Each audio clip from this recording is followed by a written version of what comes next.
যারা নতুন অবস্থায় উকুলেলেগুলো কিনবেন চিন্তা করেছেন তাদের কিছু কথা জানা দরকার। সেটা কি, আপনি যে এটা কিনতেছেন এটা হচ্ছে মিউজিক্যাল ইনস্ট্রুমেন্ট।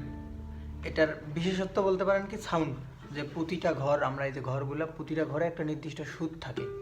এটা হচ্ছে মিউজিক্যাল ইনস্ট্রুমেন্টের বিশেষত্ব, প্রতিটা নির্দিষ্ট ঘরে নির্দিষ্ট একটা একটা করে সুর। আর আপনি যে জিনিসটা কিনবেন এমনটা না যে প্রতিদিন একটা করে কিনবেন, তাই না?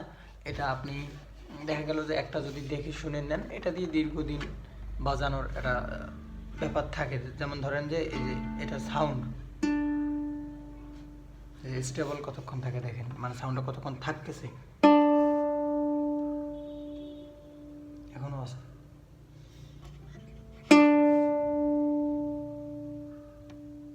তার পরবর্তীতে এই যে প্রতিটা ঘরে যে নির্দিষ্ট সুরগুলা,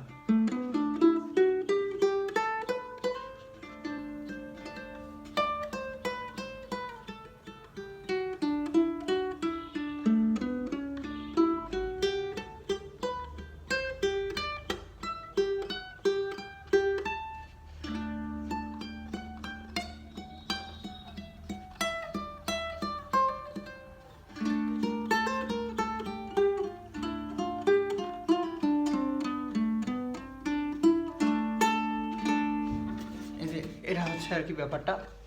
তো আমি যেটা বাজাই সেটা এটা নয়, এটা সেম আর কি, ইয়ামাহা। তো এগুলোর ব্যাপারটা কি, এগুলো বানানো হচ্ছে চায়নাতে। আপনি যে ইয়ামাহা দেখতেছেন আসলে ইয়ামাহা কোম্পানির এই জিনিসটা নয়, এটা হচ্ছে চাইনিজ উকুলেলে। বাংলাদেশে যেগুলো আসে মোটামুটি সবগুলোই চাইনিজ। তবে চাইনিজ জন্য যে জিনিসগুলো ভালো নয় বিষয়টা কিন্তু এমন নয়।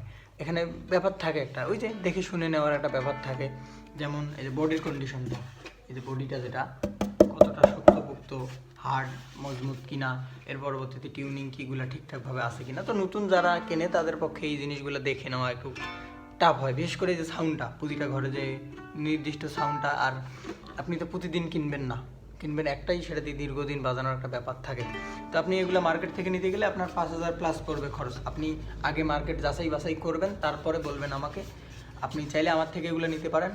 আমার এখানে এগুলো নিলে এটার জন্য 4,000 এক্সট্রা করে, ব্যাক পিক এগুলোর জন্য 200, 4200 মোটমাট সব মিলিয়ে 4200। তো আমি যেটা বাজাই আর কি মোটামুটি ওই সেম জিনিস।